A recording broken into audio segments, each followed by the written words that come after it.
Let's go, guys. In this video, find out the return to scale for a typical Cobb-Douglas production function. Suppose if we have a Cobb-Douglas production function y is equal to L to the power of alpha, k to the power of beta, what will be the return to scale for this Cobb-Douglas production function?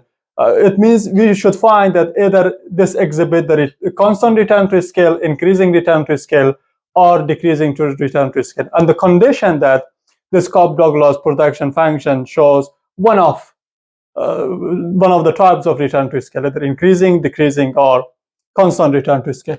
So we know that the return to scale means if we change all input by some amount of t, what will happen to the output level?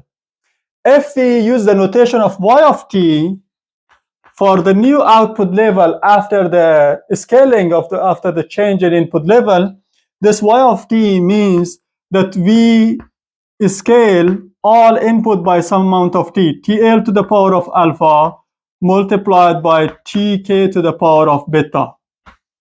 Then y of t is equal to t to the power of alpha multiplied by L to the power of alpha, t to the power of beta, and k to the power of beta.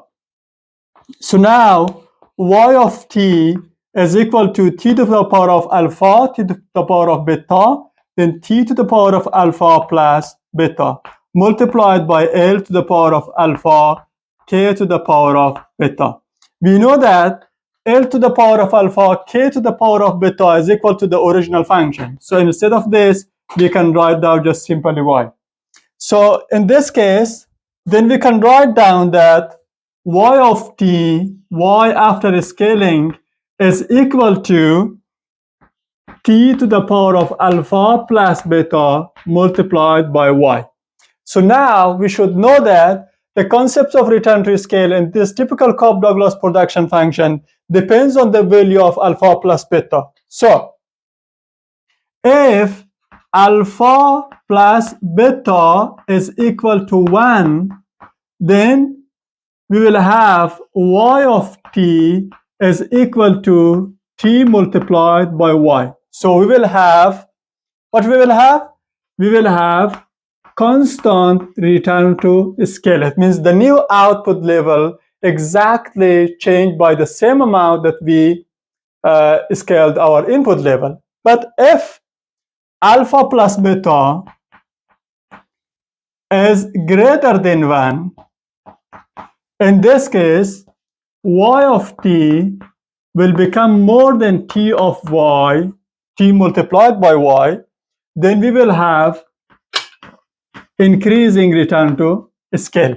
And if alpha plus beta is less than 1, then y of t, y after scaling, is less than t multiplied by y.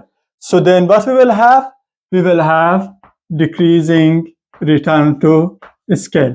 So finally, we can say that in Cobb-Douglas production function, the return to scale depends on the value of the summation of alpha plus beta.